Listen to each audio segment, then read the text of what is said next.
few things on this Honda Odyssey because we did a code scan and it threw a few codes in relation to what the customer was experiencing.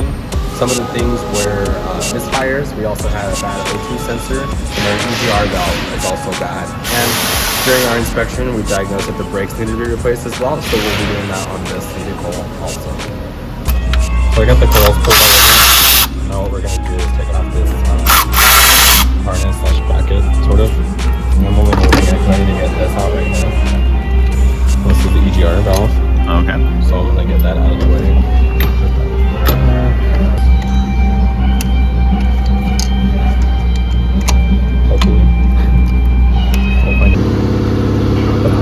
Yeah, no, that's weird.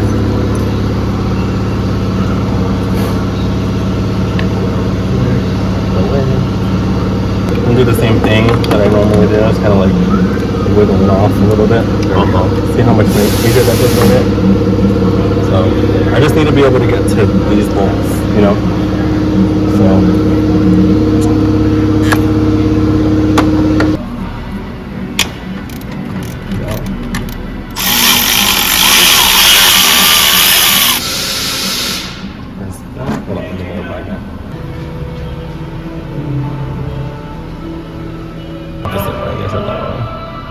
Make sure that sits on there nice and flush.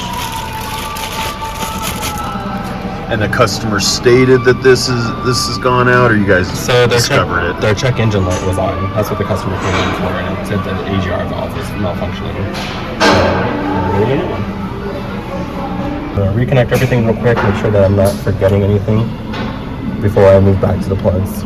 So I'm just reconnecting this line. This is a coolant line. So what this is going to do is, like, when you have excess gases that can't be put through the catalytic converter and get exhausted, it's going to recycle them and put them back in through the air-fuel mixture, reignite it, and burn it better because it didn't burn well the first time. You know what I mean? So I was going to say, hey, we need to make sure we're emitting correctly into the ozone, and what that means is it's going to recycle it, burn it, put it back through it. That way your car is emitting correctly. You know, there is such a thing called witness marks. So witness marks are what the hose is seeing when these are on.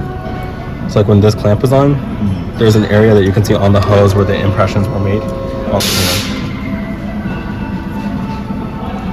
Slide this one back on there.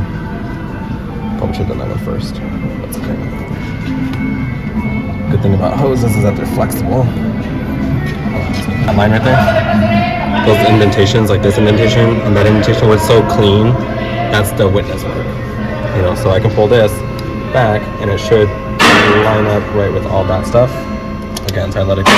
And those places where the clamp's making that contact is pushing back into the same exact spot, you know? And that's what we want. Because we're replacing these spark plugs, I'm okay using this ratchet to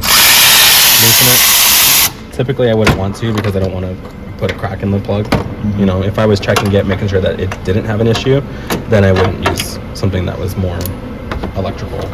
You know, I would rather use a ratchet that I would hand turn myself.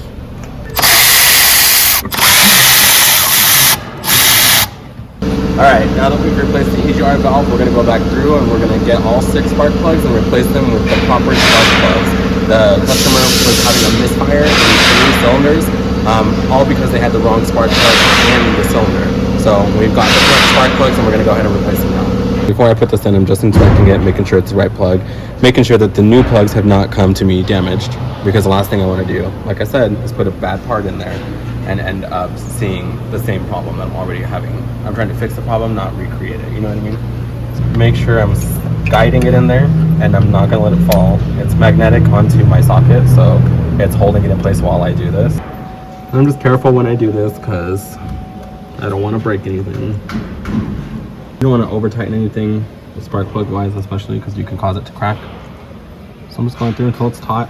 With my specific ratchet, I have a lot of leverage on the spark plug, so you know, when I tighten it, when it feels like it's pretty snug, I'm gonna stop right there, you know.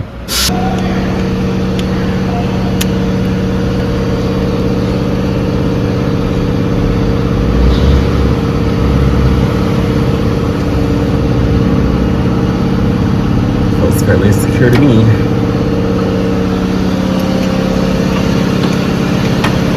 put all the ignition coils back in there. We'll get our harness back on there and secure it down. And then we're ready to clear the codes.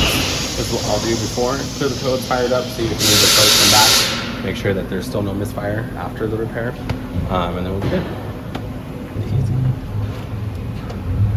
Just lining them up.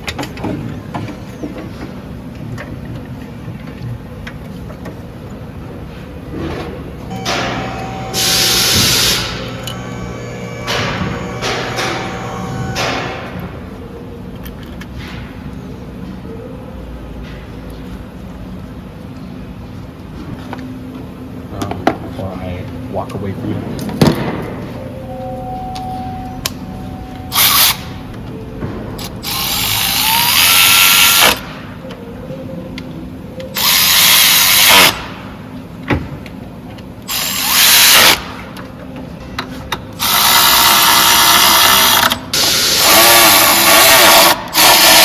And then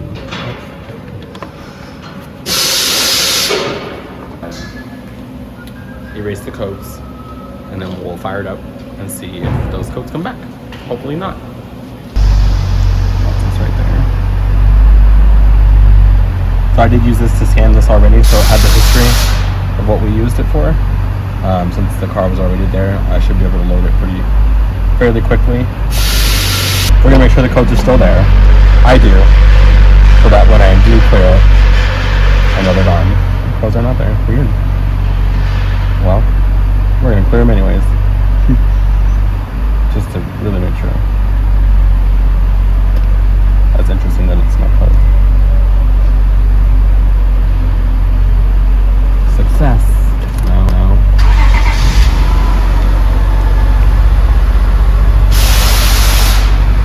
Needs an oil change. Check engine light is on.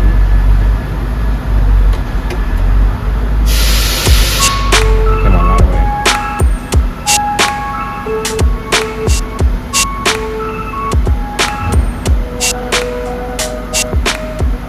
The R2 sensor. So we are replacing that already.